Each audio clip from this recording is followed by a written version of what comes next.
إنا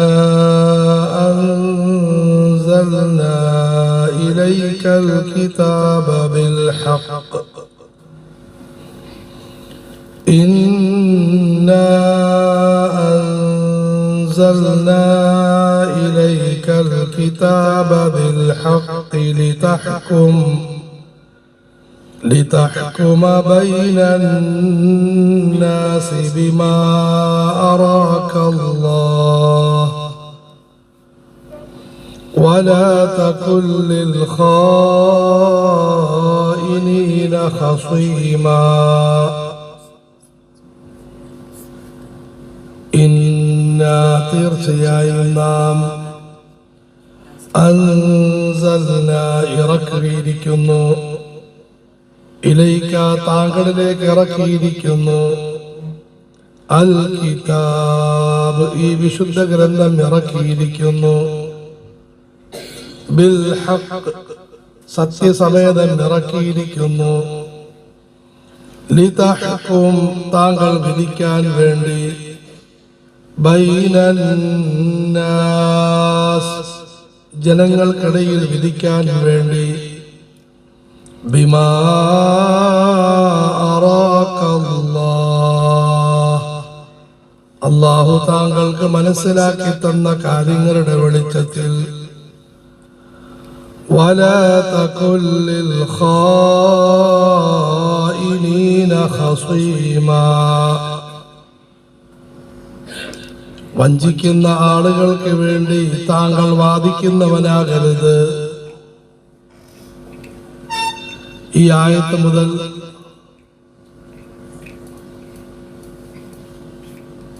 കുറെ ആയത്തുകൾ 105-ാമത്തെ ആയത്ത് മുതൽ 126-ാമത്തെ ആയത്ത് വരെയും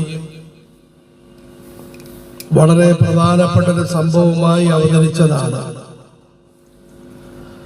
ആദരവായ റസൂലുള്ളാഹി സ്വല്ലല്ലാഹു അലൈഹി വസല്ലമയുടെ കാലഘട്ടത്തിൽ ബിശ്ർ എന്ന പേരുള്ള ഒരു മുനാഫിഖ് കപടവിശ്വാസി ബാഹ്യമായി ഇസ്ലാമിനെ പ്രകടിപ്പിക്കുമെങ്കിലും ആന്തരികമായി ഇസ്ലാമൊന്നുമില്ലാത്തൊരു വ്യക്തിയുണ്ടായിരുന്നു. അദ്ദേഹം ഒരു വ്യക്തിയുടെ ഒരു ചാക്ക് മാവും കുറെ ആഭരണങ്ങളും മോഷ്ടിച്ചു. എന്നാൽ അതിലൊരു ദ്വാരമുണ്ടായിരുന്നു. അദ്ദേഹം അത് വീട്ടിലേക്ക് കൊണ്ടുവന്നു. ആ വഴിയിൽ മുഴുവനും മാവ് വീണ് അദ്ദേഹമാണ് മോഷ്ടിച്ചതെന്ന് മനസ്സിലാക്കാൻ സാധിക്കുമായിരുന്നു. അടുത്ത ദിവസം വിഷയം കേസായപ്പോൾ അദ്ദേഹം ഈ ചാക്കുകെട്ട് ഒരു യഹൂദിയുടെ വീട്ടിൽ കൊണ്ടുവെക്കുകയുണ്ടായി. ആദരവായ റസൂലുള്ളാഹി സ്വല്ലല്ലാഹു അലൈഹി വസല്ലമയുടെ അരികിൽ കേസ് വന്നു. ബാഹ്യമായ അവസ്ഥകൾ വെച്ച് നോക്കുമ്പോൾ സാധനം യഹൂദിയുടെ വീട്ടിലാണ് ഇരിക്കുന്നത്. അതുകൊണ്ട് റസൂലുള്ളാഹി സ്വല്ലല്ലാഹു അലൈഹി വസല്ലം യഹൂദിക്കെതിരായി വിധിക്കാൻ സാധ്യതയുണ്ടായിരുന്നു. ഈ സന്ദർഭത്തിൽ അല്ലാഹു തആല ഈ ആയത്ത് ഇറക്കുകയുണ്ടായി. ഉടനെ റസൂലുള്ളാഹി സ്വല്ലല്ലാഹു അലൈഹി വസല്ലം തീരുമാനം മാറ്റുകയും യഹൂദിയെ തെറ്റിൽ നിന്ന് ഒഴിവാക്കുകയും ഈ ബിശ്ർ കുറ്റക്കാരനാണെന്ന് പ്രഖ്യാപിക്കുകയും ചെയ്തു. എന്നാൽ ബിശ്ർ ബാഹ്യമായി നിലവിളിക്കുകയും ഞാൻ കുറ്റക്കാരനല്ല എന്ന് വാദിക്കാൻ തന്റെ കുടുംബക്കാരെ പ്രേരിപ്പിക്കുകയും ചെയ്തു. കുടുംബത്തിലുള്ള ആളുകൾ വിഷയം മനസ്സിലാക്കാതെ അദ്ദേഹത്തിന് അനുകൂലമായി വാദിക്കാൻ തുടങ്ങി. ഇന്നത്തെ കാലഘട്ടത്തിലും ധാരാളം ആവർത്തിക്കുന്ന ഒരു സംഭവമാണ്. രണ്ടുപേര് തമ്മിൽ വഴക്കുണ്ടായി കഴിഞ്ഞാൽ സംഘടനയുടെയും അതുപോലെ കുടുംബത്തിന്റെയും മതത്തിന്റെയും പേരിൽ ആളുകൾ ഓരോരുത്തർക്കും അനുകൂലമായി വാദിക്കാൻ തുടങ്ങും. എത്ര വലിയ തെറ്റ് ചെയ്താലും നമുക്ക് ഇഷ്ടപ്പെട്ടവരാണെങ്കിൽ തെറ്റുകാരനല്ല. എത്ര തെറ്റ് ചെയ്യാത്ത വ്യക്തിയാണെങ്കിലും നമുക്ക് ഇഷ്ടപ്പെടാത്തയാളാണെങ്കിൽ കടുത്ത കുറ്റക്കാരൻ. അതാണ് ഇന്നത്തെ കാലഘട്ടത്തിലെ പൊതുശൈലി. പരിശുദ്ധ ഖുർആൻ ഇതിനെ ശക്തമായി വിരോധിക്കുന്നു, നീതിയിൽ ഉറച്ചു നിൽക്കാൻ പഠിപ്പിക്കുന്നു. ഇന്നാ അൻസൽനാ ഇലൈകൽ കിതാബ ബിൽ ഹഖ്. അല്ലയോ നബിയെ, നാം താങ്കളിലേക്ക് ഈ വിശുദ്ധ ഗ്രന്ഥം ഇറക്കിയിരിക്കുന്നു. എന്തിനാണ് ഇറക്കിയത്? താങ്കൾ ഇതിന്റെ വെളിച്ചത്തിൽ സഞ്ചരിക്കാനാണ്. പരിശുദ്ധ ഖുർആൻ പഠിപ്പിക്കുന്നത്, ഹദീസ് പഠിപ്പിക്കുന്നത് ഇത് ജീവനം നന്നാക്കുന്നതിന് വേണ്ടിയാണ്. لِتَحْكُمَ بَيْنَ النَّاسِ بِمَا أَرَاكَ اللَّهُ. അല്ലാഹു താങ്കൾക്ക് മനസ്സിലാക്കി തന്ന കാര്യങ്ങളുടെ വെളിച്ചത്തിൽ ജനങ്ങൾക്കിടയിൽ ശരിയായ തീരുമാനം പ്രഖ്യാപിക്കണം. അവർ നമ്മളുടെ ആളുകൾ, ഇവർ നമ്മളുടെ ആളുകൾ എന്ന നിലയിൽ കാര്യങ്ങൾ മാറ്റിയും മറിച്ചും പറയാൻ പാടില്ല. ഉള്ളതുപോലെ തീരുമാനിക്കണം. കാര്യങ്ങൾ ശരിക്കും മനസ്സിലാക്കാൻ പരിശ്രമിക്കണം. മനസ്സിലായി കഴിഞ്ഞാലോ കാര്യം വ്യക്തമായി പറയുകയും വേണം. ولا تكن للخائنين خصيما.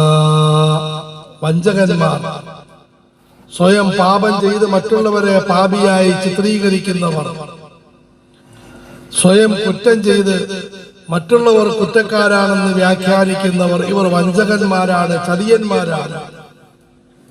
ഇവർക്ക് വേണ്ടി താങ്കൾ വാദിക്കാൻ പാടില്ല. സൂറത്തുൽ നിസായിന്റെ അടിസ്ഥാന വിഷയം നല്ല കുടുംബജീവിതമാണ്, ഉത്തമമായ വൈവാഹിക ജീവിതമാണ്. വൈവാഹിക ജീവിതത്തിലും സ്വാഭാവികമായും പ്രശ്നങ്ങൾ ഉണ്ടാകും. ചിലപ്പോൾ പ്രശ്നങ്ങൾ വളരെ രൂക്ഷമാകും. കേസും കോടതിയും അതുപോലെ വഴക്കുകളുമായി ബന്ധപ്പെടും. ഈ സമയത്ത് ആളുകൾ അവരവരുടെ കുടുംബക്കാര്, അവരവരുടെ കൂട്ടക്കാര് എന്നെല്ലാം പറഞ്ഞ് വളരെ വ്യാജമായ വാദങ്ങളെല്ലാം ഉന്നയിക്കും. ഖുർആൻ പറയുന്നത് ഒരിക്കലും പാടില്ല. എന്റെ വാപ്പയാണ്, എന്റെ ഉമ്മയാണ്, എന്റെ മകളാണ്, മകനാണ്. ശരിയാണ്, അവരോട് സ്നേഹമുണ്ട്, ബഹുമാനമുണ്ട്. പക്ഷേ തെറ്റ് ചെയ്തു കഴിഞ്ഞാൽ ആ തെറ്റിനെ വ്യാഖ്യാനിക്കലില്ല. ആദരവായ റസൂലുള്ളാഹി സല്ലല്ലാഹു അലൈഹി വസല്ലം മറുപടി, എന്റെ സ്വന്തം മകൾ ഫാത്തിമ മോഷണം നടത്തിയാൽ ഞാൻ അവളുടെ കയ്യും മുറിക്കുന്നതാണ്. ഇന്നാ അൻസൽനാ ഇലൈകൽ കിതാബ ബിൽ ഹഖ്. താങ്കളിലേക്ക് നാം ഒരു വിശുദ്ധ ഗ്രന്ഥം അവതരിപ്പിച്ചിരിക്കുന്നു, സത്യത്തിന്റെ സമ്പൂർണ്ണ വേദഗ്രന്ഥം. അത് നിങ്ങൾ പാലിച്ച് ജീവിക്കണം, അതിനെ ഉൾക്കൊണ്ട് ജീവിക്കണം. لِتَحْكُمَ بَيْنَ النَّاسِ بِمَا أَرَاكَ اللَّهُ. അത് നിങ്ങൾ മനസ്സിലാക്കി, പടച്ചവൻ മനസ്സിലാക്കി തരുന്ന കാര്യങ്ങളുടെ വെളിച്ചത്തിൽ താങ്കൾ തീരുമാനം പറയണം. وَلَا تَكُنْ لِلْخَائِنِينَ خَصِيمًا.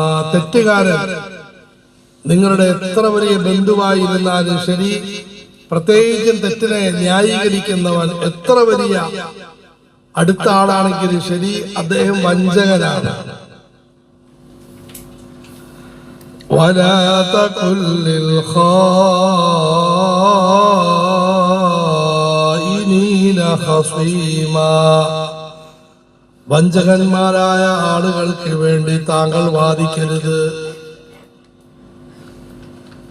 വാപ്പ, ഉമ്മ, സഹോദരൻ, സഹോദരി, ഭാര്യ, ഭർത്താവ്, അടുത്ത ബന്ധുക്കൾ, എന്റെ കുടുംബത്തിലെ ആള്, എന്റെ സംഘടനയിലെ ആള്, എന്റെ മതത്തിലെ ആള്, എന്റെ നാട്ടുകാരൻ, വീട്ടുകാരൻ, ഇതെല്ലാം ശരിയാണ്. പക്ഷെ എന്തെങ്കിലും വാദം നടത്തുന്നു, അതിൽ ന്യായവും അന്യായവും നോക്കിയിരിക്കണം. ولا تكن للخائنين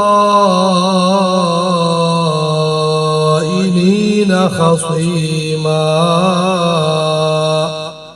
നിങ്ങൾക്ക് ആരോടെങ്കിലും സ്നേഹമുണ്ട്, നിങ്ങളുടെ സമ്പത്തെടുത്ത് കൊടുക്കരുത്.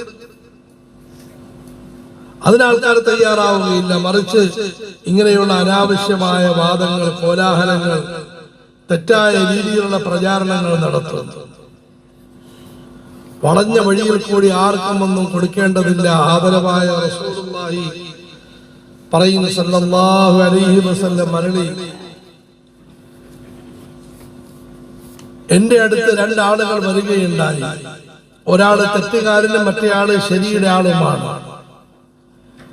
തെറ്റുകാരൻ തെറ്റായിട്ട് വാദിച്ചു. അദ്ദേഹത്തിന് വലിയ വാചക സാമർഥ്യം ഉണ്ടായിരുന്നു. അതുകൊണ്ട് ചിലപ്പോൾ ഞാൻ അദ്ദേഹത്തിന് അനുകൂലമായി വിധിക്കും. ഞാൻ വിധിച്ചാൽ പോലും ആ വിധി അവർ സ്വീകരിക്കാൻ പാടില്ല. ഞാൻ അവര് വിധിച്ചു കൊടുക്കുന്നത് ഒരു നരകത്തിന്റെ കഷണമാണെന്ന് റസൂലുള്ളാഹി സ്വല്ലല്ലാഹു അലൈഹി വസല്ലം. അതുകൊണ്ട് കോടതി വിധിച്ചു, അദ്ദേഹം എനിക്ക് തന്നു. ഒരിക്കലും അങ്ങനെ ചെയ്യലുകൊണ്ട് മറ്റാരുടെയും സമ്പത്ത് നമ്മുടെ സമ്പത്തായി മാറുകയില്ല. ولا تكن للخائنين